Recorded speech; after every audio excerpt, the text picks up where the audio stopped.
Hello mga amigo, another day, another video na po na atong makaron. So amigo, katao na dita sa ato ang plywood nga himo na tong cabinet.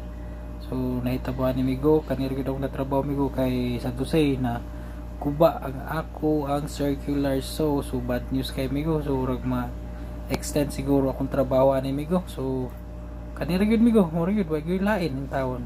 So gamit ay nato ani migo ang stick wheel nga wood glue ug ang iyang gypsum screw ato ra ning gipapilit migo.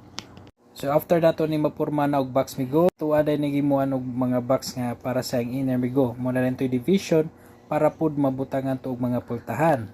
So more gani na taod na kong bigo ang iyang topmost o ang iyang left side most nga plywood or side sa iyang cabinet. So mangita og pamahagian ni migo nga maka-order o makapalitan ni circular saw. So maka-update na pud ta sunod ani migo if ever na napud tay circular saw. So moro kani migo. Thank you for watching and God bless.